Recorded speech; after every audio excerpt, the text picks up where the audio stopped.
Hi, this is Sandra Landau, registered nurse, CEO of Rockstar Testimony. Today we have AJ Syfer, and we are talking about addiction and recovery today. AJ, how are you? Good, I'm doing great. I just celebrated 4 years and 7 months, 2 days ago. Um, Yay! uh, Sobriety. yeah, sobriety. It's important. My walk of life, I got clean in prison. I didn't have the choice of rehab. Like I did go to rehabs and detoxes, but I wasn't ready. I guess when I was doing a 5-year bid, I was sitting on my bunk, and this is like my third year into my bid, and I'm like on my birthday, like what the hell am I doing with myself? I keep coming back to jail. I keep doing the same stuff. So it's like the insanity of of it. Like I didn't grasp until like my 38th birthday. I had that moment of clarity that like went off in my head. And also I'm half Native American, so I got into like the Native American traditional culture stuff, and like that Okay. helped me get through my bullshit, excuse my French, but my Right. BS that I had to deal with. But I also too, um I do like have some like you know mental health problems like from the past. My father was an alcoholic. On both sides of my family, alcoholism runs rapidly. Okay. Um, so, like they say, oh, if your father's gonna, they always say, oh, the next generation, it might, like my sons, I might have to worry about them being an addicts because like I was one, their mother was one, um, but it's just like long as they know drugs are bad. I have a 14-year-old and a 9-year-old. They see what drugs did to like me and their mother. So, and my other son has another mother. I have two kids, you know, two different mothers, but like one of them is in recovery. She's got 10 years in recovery. She got herself together. But my 14-year-old witnessed that stuff.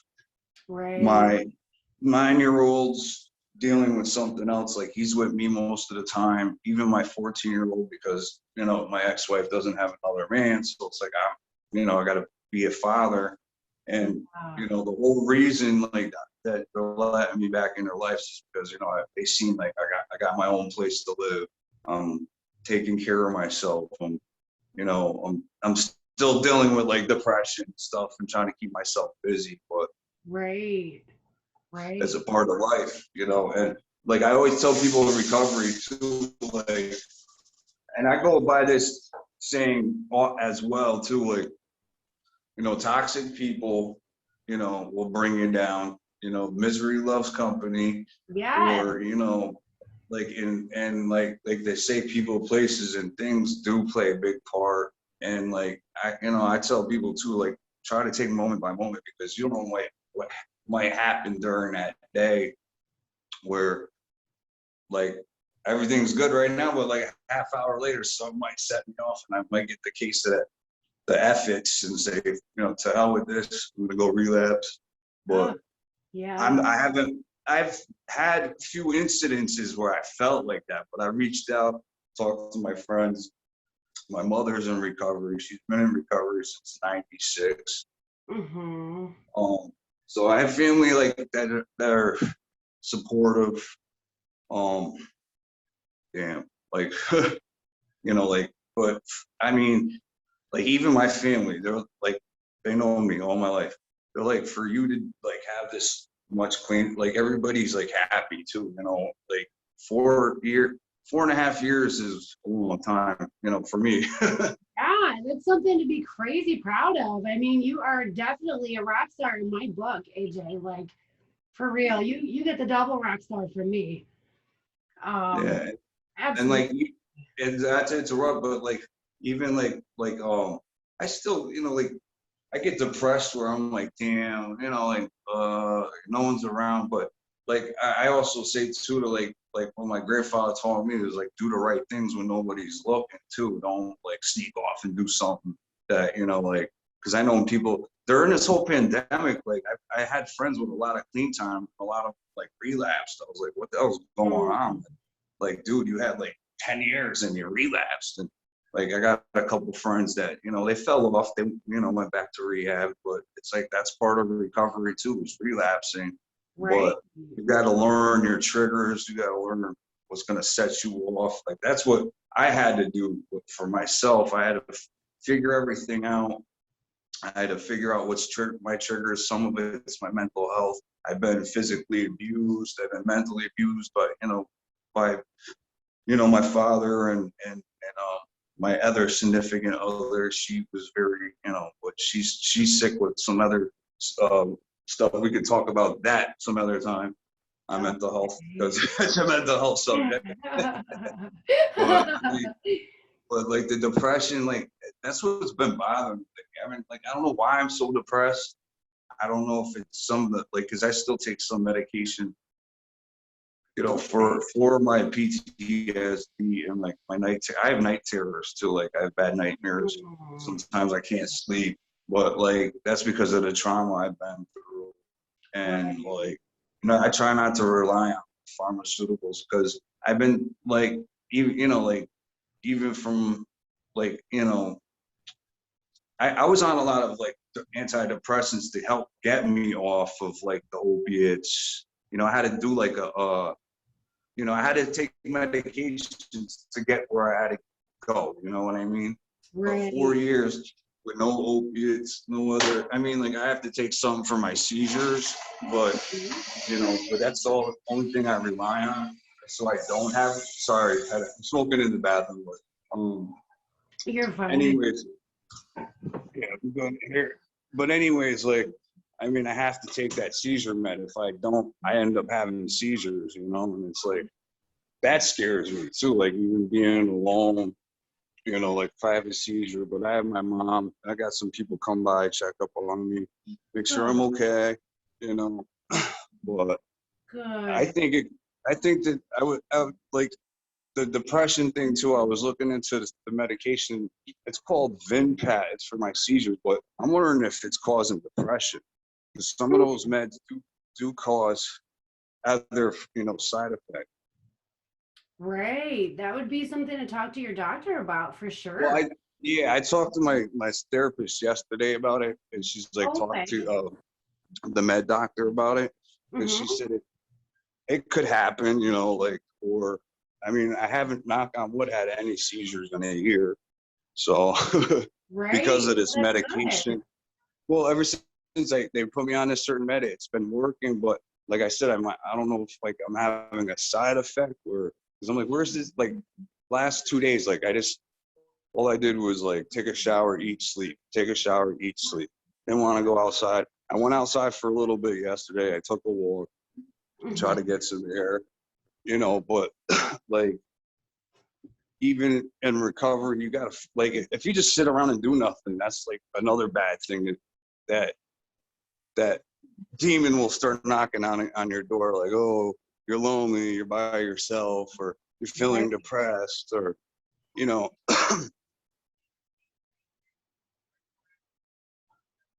Like, she's in recovery, and she like lives like maybe 10 minutes away from here, and she's like, oh my God, I haven't seen you, and you look good, and like, she's like, I'm in the neighborhood if you want to come by and talk, and she's still doing good. So I'm like, at least there's someone in the neighborhood, because we used to go to meetings together, but the place that we used to have, they're gonna try to start doing them again. Like, I'm part of this prison reentry program called the Mirror Project in my state. It's going to be actually starting up officially like in 2 weeks, but they're going to start having small groups of people, because they're cutting our COVID restrictions in our state. So now we're allowed the Mirror Projects for people like getting out of prison, helping them like find like places to live, or like get into like a shelter, or whatever the case may be. The place is going to have like like every hour on the hour, there's going to be like 2 different groups, one for, like AA, NA, and then like another group for like, like mental health stuff. And then like, if you need stuff, like they'll give out gift cards, like, if you just got out of jail, there's other like resources in the community that are helping. So like in 2 weeks that starts up. That's amazing. That's an awesome Yeah, project. Now I thought you're it was gonna. working. Well, no, I'm not worried. Like I'm gonna be like someone helping the Right. mayor out with like, what do you say, like volunteer, Yeah. a Okay. coach or something. I know Yeah. once You're that helping starts, run the program. yeah, That's he's awesome. from what I understand, it's going to be like from 9 to 5, Monday through Friday, down at our government center, or the C-Cart Center, which is our recovery center. But the C-Cart in our state is like, it's for recovery, but it's mental health recovery, spirituality. It's like all wrapped in one. And it's part of the reentry program for prison. People getting out of prison. But from what I understand, they're going to probably move it to the government center for a while, and then they're going to move it back over to the C-Cart Center. But I mean, I know once I start doing that, that's going to like heat up my day. So Right. Wow. Yeah, that's awesome. AJ, what can you tell our viewers and our listeners? yeah. What can you give them some inspiration, some encouragement of how to overcome their battles or how to stay clean? What? It's a lot. No, no, Okay, it's not a lot. No, I mean, like, pick three top things. yeah, 3 big things, like I said, I live by like staying away from toxic people, negativity. I try to live like moment by moment still, not one day at a time, because like I said, in the middle of the day, something could change, something could ruin it. You relapse, or Right. end up dead, or end up in jail, whatever. So I go by that, and like people, places, and things. Like if you go back to your old places, some might trigger you off, or some of those old people might be like, "Hey, you want something?" And you're gonna say, "Oh yeah," and like certain things like might upset you, or like with me, my depression, like I'm trying to fight it. It might be like my seizure medication that might be doing something to me where I'm feeling depressed, but I'm dealing with it. Right, right. You're aware. You're aware of how you're feeling. Yeah, always be aware too, That's because good. like that's another good thing of advice someone told me with a lot of clean time too, is like you gotta be aware of like how you feel, or what's gonna set you off, or you know anything. Um, what else? um, I mean, like they say too, like they say certain things in recovery for certain reasons, like keep it simple too. Just try to worry about the small things, not the big things, and the bigger stuff will fall into place. Because a lot of people too, when they first get into recovery, like, yeah, I want my kids back, I want my girl back, or I want whatever they lost. Sometimes it doesn't happen like that. Like I just witnessed it with one of my friends. He had like 10 years clean. He relapsed. His wife left him. He Oh, got clean. He got clean, and he's staying clean, but she doesn't want him back. right. So and then like I've been talking to him too. He's like, "Oh, I don't know what to do." I'm like, "Dude, you got this far. Don't don't give in to temptation. Like because I Right. know I know what he's dealing with. Like that stuff's calling him. Because his wife. I said, "There's other women out there. You never know. You might find the right one." Right. Worry. And I said, "Worry right now. Worry about like your first year of recovery. Then." The relation, like even with me, I haven't been in a relationship in a long time for certain reasons, and I had to work on myself. Mm-hmm. And even in recovery, what I was taught, you got to love yourself first, and Right. like you for you. And once you're comfortable in your own skin, then you Mm-hmm. might find that right person too, or you never know. But like these like young people that I've met in recovery when you know we're allowed to have meetings, like a lot of the dudes would be looking for like girls, the girls would be looking for dudes, like they don't even got like a year yet, and they're still like, you know, in a sober house, you know. I Right. mean, I was guilty of it too. Like I did it, like, but it got where did it end up? I ended up getting high again because of it. So Okay. that's why it's kind of important. Like if you are in recovery, you gotta don't even think about relationships in the first year or two. You know, it Right. took me a while, but now.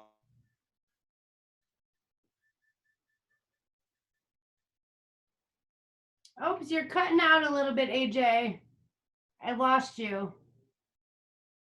I lost your volume.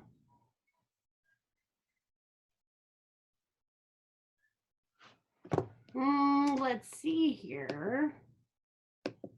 Hold on. You muted Can you somehow. hear me? Yes, you're back. Yeah, Yay. I hit the mute button. Ah, No, that's but okay. yeah, but during this whole pandemic, I mean, I have stayed clean. It's Good. been rough.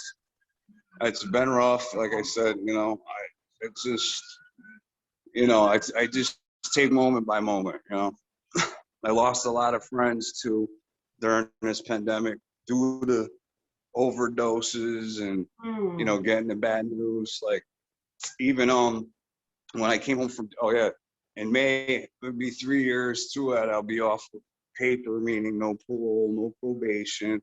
You know, I don't have Good. to be in a cup or nothing. But I came home Yay. in 2018. This is sad.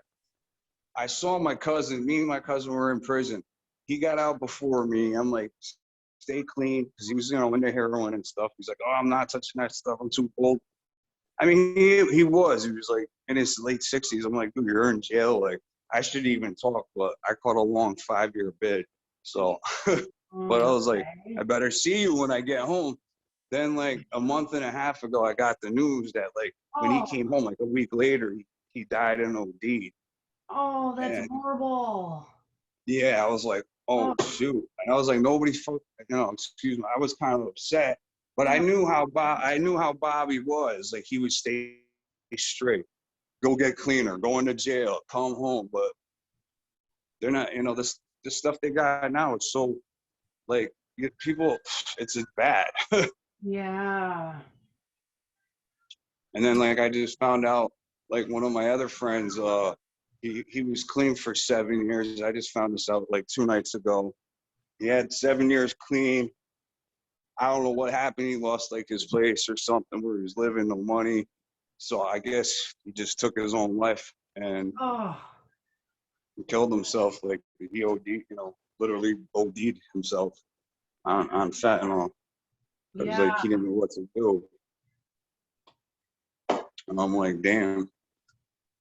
Like that when I heard that, I was like, and he was doing good, you know. And plus he was young. He's younger than me. He's like friggin', well, he was like 34 years old. Right.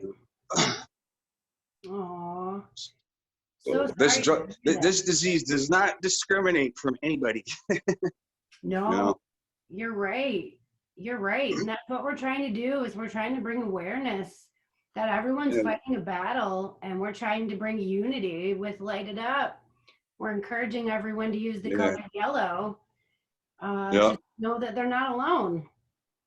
yeah. And AJ, I want to thank you for sharing a part of your Yes, story. Thank you so yes. much. No doubt. I got tons of stories. Everybody's like, you should do a YouTube channel or or write a big book. Or I'm like a book. Yes. I'll be writing 20 books with the stories I got. No, but I'll be the I first to buy appreciate your you book. yeah, I appreciate you asking me doing this. You know, I like helping out, and you know, like you're right. And I've also showed a lot of people like what you're doing, and like you know, like what I'm doing too. But Good. you know, Thank you. I've been showing a lot of people like, yo, check her out, check Sandra out.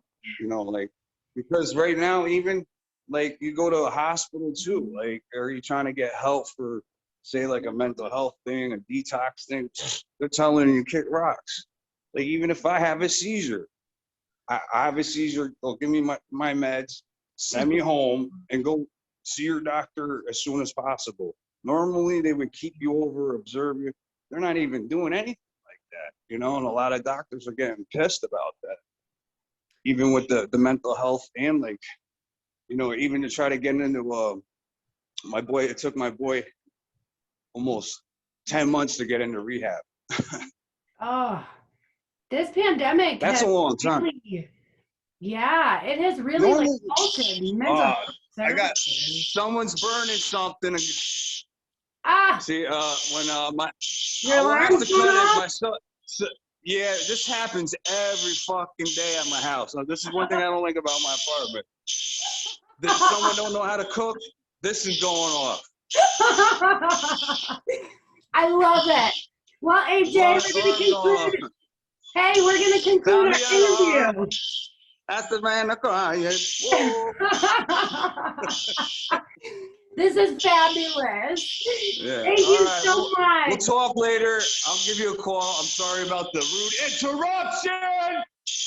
That's okay. All right. Hey, throw up a rock star for our viewers. Yep. Rock star, baby. All right. Rock star testimony. Sandra Landau. Right. Peace. Peace.